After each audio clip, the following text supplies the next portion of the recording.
Hi. Hello, everyone. Everyone is welcome here at Camber Hill Facebook Live Lunch with Camber. Well, I hope hope I can get situated here.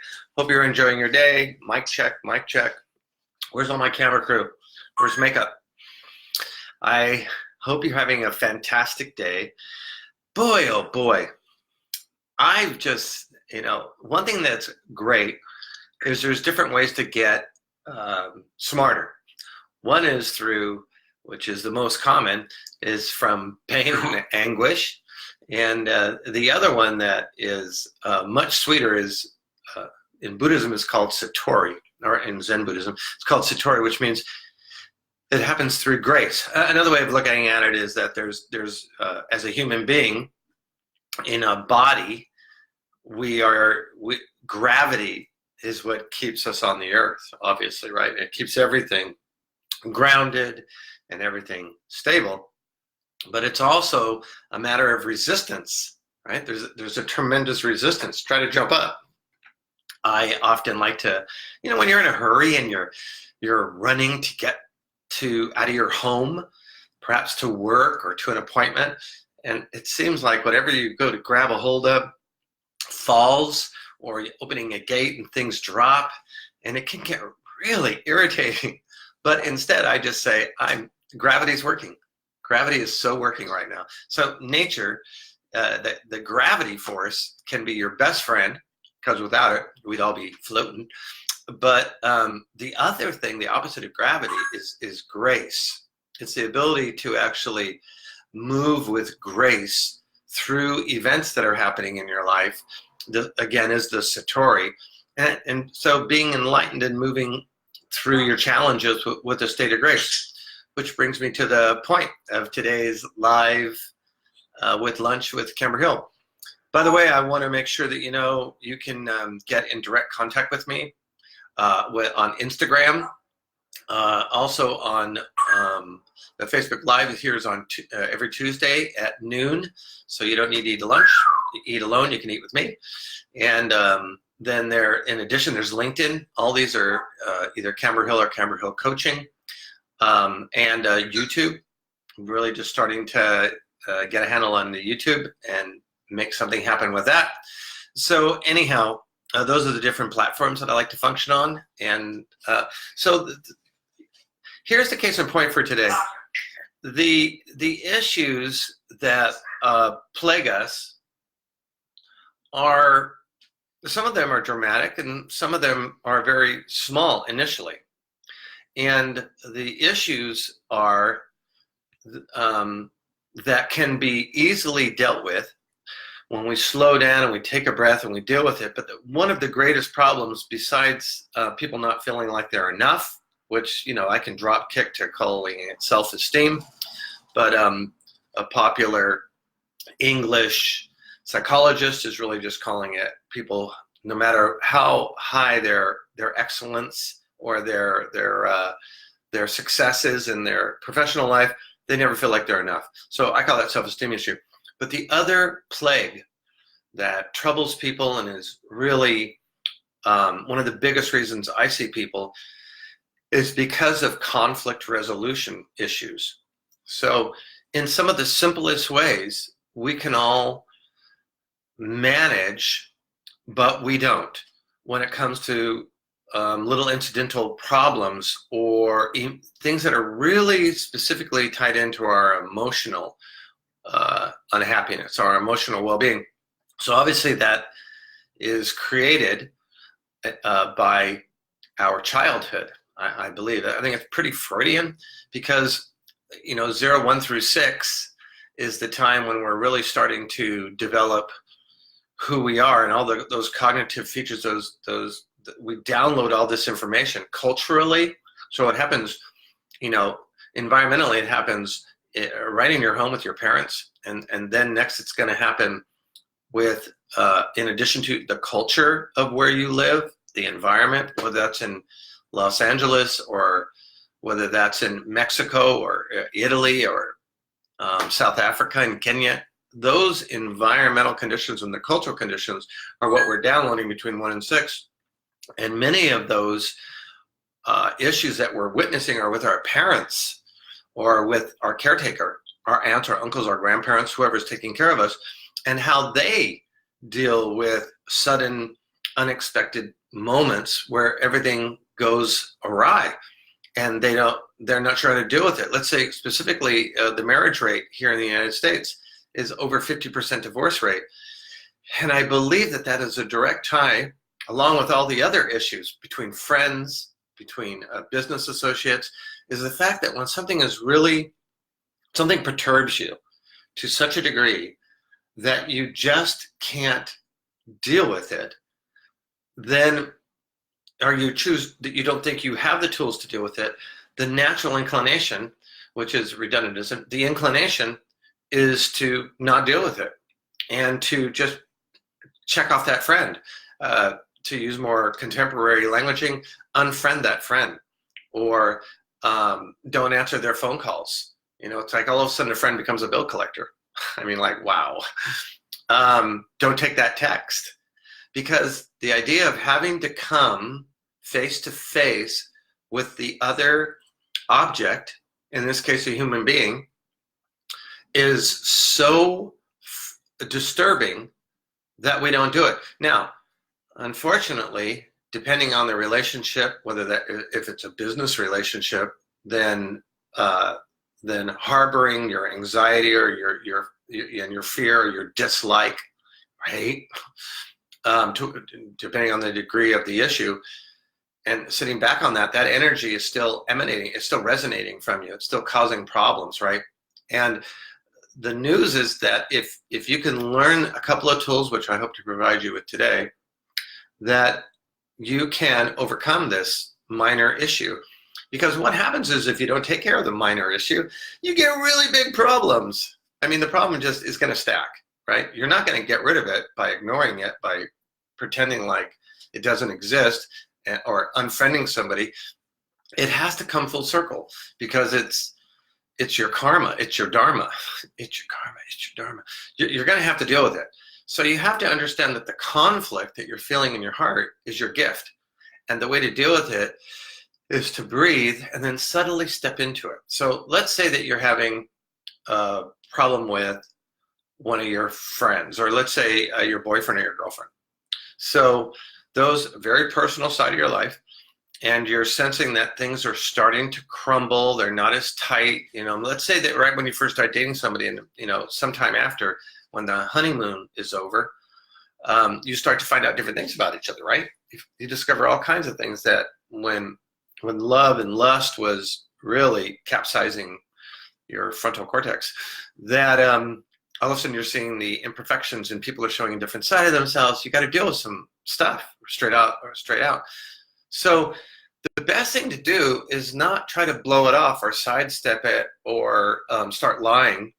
A lot of people start lying either to themselves or to the person that they're with. They start saying, it gets really gray. Maybe if I just don't mention it, maybe they won't do it again. Maybe I screwed up. Well, just stop. And it's really great when you come together like once every quarter, let's say every 4 months, a couple should come together and go, okay, look, where are we? What's going on? And each person, when we're in conflict to peace, what we need to do is patiently take a moment to be by yourself and write out what's going on with you.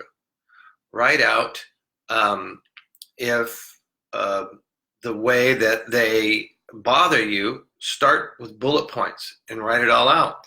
And then your partner gets to also write out those issues. And really what you're doing is you're setting up a negotiation, right? Because conflict arises from two parties that have different objectives, whether that's dealing with somebody holding people hostage and you call in a negotiator, or you're dealing with a husband and a wife and a girlfriend or a boyfriend or a boss. And it's always about a negotiation. And you want to be able to come up with a solution for both parties so they both win. But how does one do that when you don't know what the problems are? And in personal situations, it's the most marred. It's the most convoluted. So you have to kind of weed out these things. And one way to do that is by writing what is bothering you. Whether it's they chew too loud at the dinner table. Did you ever have anybody do that? My father, God bless his soul, he used to chew so loud. I'd be like, could you just chew with a little bit more grace, please? I don't need to hear every way you're going to mash up that carrot or that potato. Anyway, you would write out whatever that issue is, and then you come together in a really safe place and you begin to hash it out, right? You begin to say, okay, so here's my perspective on the situation. I really feel like you don't come home straight from work, and when I'm getting dinner ready for you or I'm having lunch made for you, that you have become so used to it, and now I feel like I'm being taken advantage of and it makes me feel lousy. I really want to change that.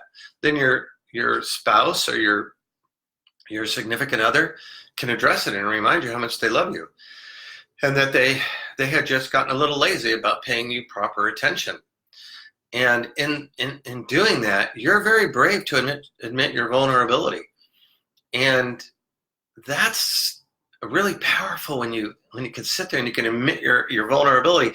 And then your partner can then also begin to realize that, oh, I got a little lazy. It's the routine things that happen every single day that bring us sometimes the biggest strife and the biggest issues. But the more that we're willing to step up and deal with that, the better. Now, everybody's different. So everybody expresses love or deals with issues entirely different. So if you're talking to like a Bill Gates, right? So most of us know who Bill Gates is. He's the former founder and CEO of Microsoft. There's a great thing going on Netflix about him right now. But his wife mentioned that at night, when usually most people are sitting down chilling out, he could be pacing, because there's a certain time in the evening when he steps away from solving the problems of the world in a day. Toilets, of course, are his big vision right now for all of the places that don't have proper sewage and fresh water. But anyways, besides the horse shit, well, whether it be human in this case, he processes his personal issues at night. So as an engineer, which is what I would consider Bill Gates, like to the max, he's got an engineering consciousness. Engineers aren't going to show their emotions. They set them aside, they categorize them, and they deal with them only when necessary, because their little toolbox is full of other things that they're doing.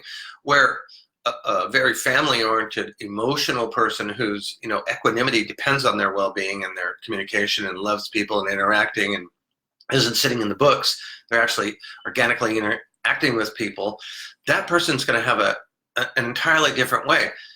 So we all have to understand how our partners and how things happen for the other object, the other person. So you have to figure out, well, who is your partner? One way I could suggest to you is do their numerology. I mean, numbers are numbers. Nobody can dish numbers. Numbers are everything, every symphony, the understanding of the universe. It's all based on numbers. So don't belittle the numbers that we can tell personality characteristics. My God, you'd be an absolute fool. You'd be an idiot to discount it, because it's so simple. That's my big thing about the numerology. It's so simple, and it's right there for you. So all you have to do is go to my webpage at camberhill.com and go to Camberology, because I've authored my opinion of these simple characteristics for people. And you can do your partner or your boss, if you happen to know their birth date, or your neighbor or whoever you might be having a conflict with, and really kind of look at what their story is. How do they process information? Who are you dealing with? Love the solution so much that you're going to dive into it. And then once you know the number, like a 1 is going to be very different than an 8, and a 6 is going to be likened more to a 9, and a 5 is going to be a crazy psychiatrist that you're probably going to go see when you can't figure it out for yourself. But all these numbers lend themselves to solutions, and that's what you're looking for. So again, I think the biggest tool that can really move you ahead in your life, so you really begin to enjoy yourself and you take it to a new level, is by taking conflict to peace. Conflict to peace. Whether that conflict is something that you're dealing with in your business situation, Let me relate it to something even more fun and friendly, which is DIY, right? Like do it yourself. Do it yourself really like empowers you. When you need to change a switch for your electricity from an ordinary on and off switch to a dimmer, I mean, that's really big, right? But if you go online, maybe YouTube, or you get a book, or you go to Home Depot and you talk to a guy, or Lowe's, and you get some counsel, and you find out, oh, well, you just need to make sure you do this and you do that. And with that and this, you go home and you do it, and you do it, and you didn't shock the shit out of yourself. You're like, whoa, I DIY, DIY, dyslexia, DIY. I did it myself. I did it yourself. You did it yourself. So anyways, regardless of the acronym, when you do it, you become empowered. It's the same thing when all this fear builds up. Let's say you get a ticket, a traffic ticket or whatever of that sort, and you think, oh, I've just got to succumb and take it. I got to take this one for the crowd. No, you don't have to take it. You can actually fight it. So I have found those to be really, really testing of that. So I'll go counsel with somebody. Like I formerly had a judge who was a friend of mine, an acquaintance of mine, and I had access to this person, retired judge. But if I wanted to fight a ticket, I would get into I would get into a conversation with him. Into a concert? No, we didn't go to concerts. I would dial him up, dial in, and say, "Hey, Judge, what's the right approach?" And I live in Long Beach, California. He was worked in the courts here in Long Beach back in the day. So he would give me an angle I would never ever know of, right? Because I'm not a lawyer. I don't know that much about the law and the courtrooms that are so overwhelming to a good citizen like me. When you're a good citizen of the planet, you don't visit those places too often. They can be a little overwhelming. These people are badass. They wear black outfits like the priests do. Anybody with a long black outfit, you're going to bow down to. So anyways, but you go in with armed, ready, confident to negotiate this deal if you can. It doesn't hurt to try to negotiate, ever. Did I ever say ever? It never hurts to negotiate, ever. That was never and ever. Those are like two very different things. But you got to have the wherewithal to go, okay, how can I deal with this tiny little problem that is bugging the crap out of me? Let's say you think somebody's taking advantage of you. My God, should you cut off their relationship when there's wonder and there's great camaraderie because you don't have the balls to say to somebody, I feel like maybe we need to talk about our arrangement again? Because I don't know, I think things are changing and I just want to talk about the arrangement. What do you think the other person is going to say? Well, if the other person says something condescending, like up yours, that's pretty condescending. Or eat me, that could be an invitation. Most of the time you wouldn't want to do that. Then you don't want to deal with that person anyways. Then you've reached a new decision that this is not a cool thing to do. And then you don't have to worry about the negotiation because the friendship isn't worth it or the relationship isn't worth it. You end it. However, what you may find is they go, okay, what do you want to talk about? Well, I just feel like I'm kind of going out of my way. I mean, I like it because I like you, but now I'm changing and I'm feeling like it doesn't work for me and I'm trying to find a way to feel good again. The other person gets to go, oh my God, let's figure that out. What can I do? What do we need to do? And then all of a sudden, there you are with your friend and you're past the nervous part and you're in the solution part, right? From conflict to peace. And you can feel it happening within you. And when you get collaboration going on, whoa, God, that's exciting. When you get collaboration going on, whether you're trying to save somebody from jumping off the side of a cliff or you're rescuing a hostage or somebody wants to commit suicide. Caitlin Crest, welcome to the party. Welcome to the party, Caitlin Crest. So when you're dealing with conflict resolution, conflict to peace, because kind of the way that we stereotypically call this is we call it conflict resolution. And for a lot of people, they can't wrap their brain around that. The words are too difficult. The concept is too raw. So we say from conflict to peace. So instead of getting lost in the the complexities of your fear. Now, mind you, most of the fear that you are sensing when it comes to a conflict are really from childhood. It's really from watching how the man and the woman, or the two men or the two women, or grandma, your aunt, your sister, and your brother, how when they entered into situations with another human being, got uptight, and some people, some men back in the day, they would just scream and yell if they got upset or if they got mad. And then in heterosexual relationships, which were prominent back then, well, they still are prominent, maybe the wife cowered, maybe she just bowed down because he's the breadwinner, he has the power in the house. And so if you're observing that type of behavior, you're probably going to be less likely in your confidence when you run into a situation with your boss or your friend or your neighbor or somebody in a public place, and you're running into an issue that troubles you. It's all depending on how you originally downloaded your software system, right? On how you're going to deal with this. But what we want to do is we want to implement new ideas, new refreshing ways for you to handle conflict to peace.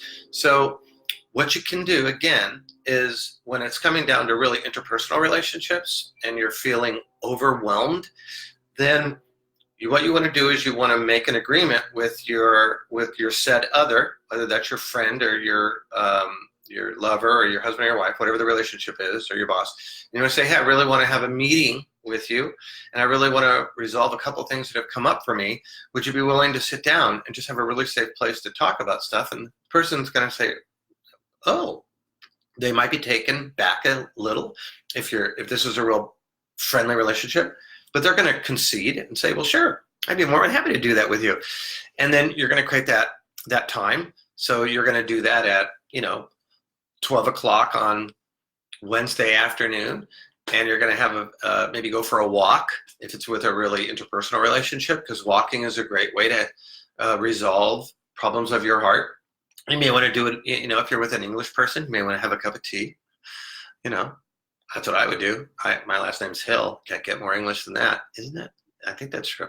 Or you may want to have coffee.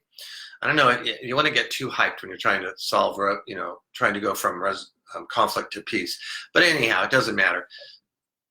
Excuse me. It's great to break bread and do that kind of stuff. Just sit there and hash out the problem with your notes. Look at your notes. Say, this is troubling me. This is troubling me. And this is troubling me. What do you think about all that? And then allow your loved one. Now, this can be a little touchy because when you're highly emotional, if you're like a really strong communicator, you may perceive that you understand what your opponent or your friend or your boss is going to say, but you want to really let them empty out all of their reaction to, let's say, bullet number one. Really let them talk it out. And then when they're done and you've heard it, then what you want to do is you want to say, okay, this is what I heard you say. So I call this echoing. Then you just say to the person, okay, so what you just told me is you're in total agreement with the fact that I get up at 4 o'clock in the morning, but you yourself don't want to also get up at 4 in the morning. So you'd like me to be a little bit more quiet and give you your time because you don't want to get up till 6.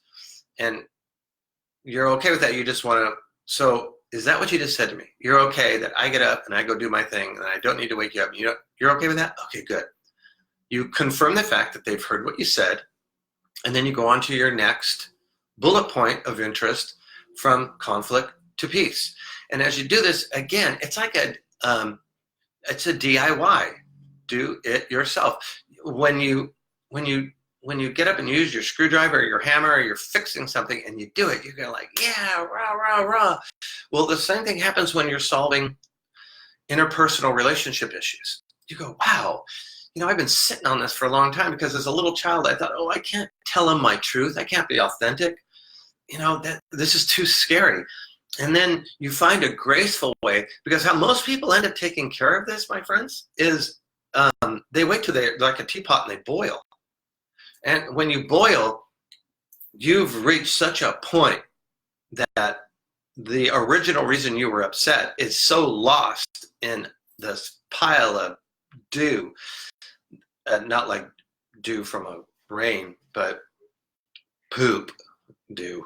Like, it's such a pile of poop, to say that, Camber, that you can't get through it, right? So you need to start handling these things in the minute when it's happening, so that you can begin to feel refreshed and feel lighter, and you can solve other major problems in your life instead of getting hung up on these little issues. So again, we're here talking about conflict resolution matters and how we can not allow ourselves to be hijacked by overwhelming emotions when our relationships in our life, personal and professional, get bothersome. How do we have the right to address it? Do we have the individual right and capability? So we all have the right? So this will help slow down or change any valuable relationship, whether it's maybe you've fallen in love with somebody and you're thinking about marrying them, that became all one word. And however, which often I've seen when people are about to engage in a contract, spiritually and legally, that's the opportunity for you to talk things out. That's not new. Like, I know the Catholic Church has had that kind of a system because I grew up with that, so I don't know about other churches. I'm sure they do as well. But this has been an age-old way to handle any of the issues that you may have before you go into contact with each other and iron them out. Okay, so once you're in bed with that deal, literally speaking in that case, then this does not end, and it won't end until you're dead. Because as long as there's two people coming together, the thing that really maintains success is friendship. So first you have your friendship and your respect for one another, hopefully. And then as you move through your life, things are going to change because you are growing. Nothing stays the same. You didn't just get invented and therefore you are. No, everything in this universe is growing. And as it grows, it's going to grow in a particular direction. Not sure where I'm going with this direction. Towards the light, that's what I was trying to simulate. And as you move in that direction, well, your partner may go in the other direction. Not because you're different, but because interests change. And so the conversation and the issues that come up begin to become matters that are very serious. But all you do is you pay attention and you respect the fact that in change comes renegotiation.